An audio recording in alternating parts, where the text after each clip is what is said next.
आज की मेरी वीडियो है ईश्वरीय विधान। जो कुछ प्रभु हमारे लिए ठीक समझता है वो अपने आप ही खुद न खुद कर देते हैं, हम जो मर्जी सोचते हैं। जैसा कि ऐसे कहा जाता है, हर इंसान सोचता है कि यदि मैं ना ऐसा करता तो पता नहीं क्या होता, पर ऐसी बात नहीं है। होता वही है जो प्रभु का मंजूर होता है।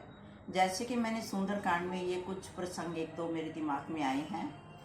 जबकि सीता जी अशोक वाटिका में बैठी थी तो रावण जी उनके पास गए, उनको बोला तुम मेरी बात को मान जाओ, नहीं तो मैं तुम्हें मैं अपनी रानी बनाऊंगा और सब मंदोदरी आदि दासियाँ जो हैं वो आपकी सेवा करेंगी। पर सीता जी ने मना कर दिया तो रावण ने क्या किया, तलवार निकाल कर उसे मारने लगा।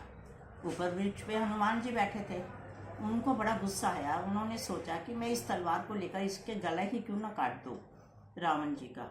तो उन्होंने ऐसा सोच के ब्रह्म ही पड़े थे। प्रभु ने बैठे बैठे क्या किया, उन्होंने उसी समय उन्हीं की पत्नी मंदोदरी को भेज दिया। उसने कहा पराई स्त्री पे हाथ नहीं उठाना चाहिए और उनका हाथ रोक दिया।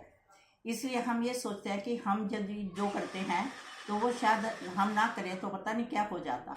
इसलिए जो प्रभु करता है ये उसका विधान होता है, वो ठीक करता है।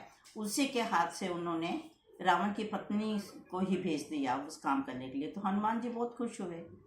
इसी तरह एक बार दूसरा प्रसंग में मैंने ये नोट किया है, जैसे त्रिजटा ने कहा कि मेरे को स्वप्न में आया है कि एक बंदर आया है, उसने लंका जला देंगे। कहते हैं पर हनुमान जी सोचने लगे कि मैं आया हूँ, मेरे को तो प्रभु ने ऐसी आज्ञा ही नहीं दी कि मैं लंका को जला दूँ। चलो देखा जाएगा जो प्रभु का हुक्म होगा। तो जब वो रावण की सभा में हनुमान जी को लेकर गए तो हनुमान जी ने उनको बहुत कुछ कहा, पर रावण की अपने हिसाब से चलते रहे। तो उन्होंने फिर मतलब उनको ऐसे मारने के लिए अपने राक्षसों को बोला, तो ऊपर से विभीषण जी आ गए, क्योंकि विभीषण जी ने कहा कि दूत को मारना नहीं चाहिए, ये नीति के विरुद्ध है। तो इसलिए ये जो करता है विधि विधान प्रभु ही करता है। यहाँ सरस्वती माता उन्होंने बोला तो सरस्वती माता ने रावण का दिमाग घुमा दिया कि इसकी पूंछ को खूब घी तेल लगा के आग लगा दी जाए। तो जैसे उन्होंने ये बोला तो हनुमान जी ने अपनी पूंछ को बड़ा कर दिया।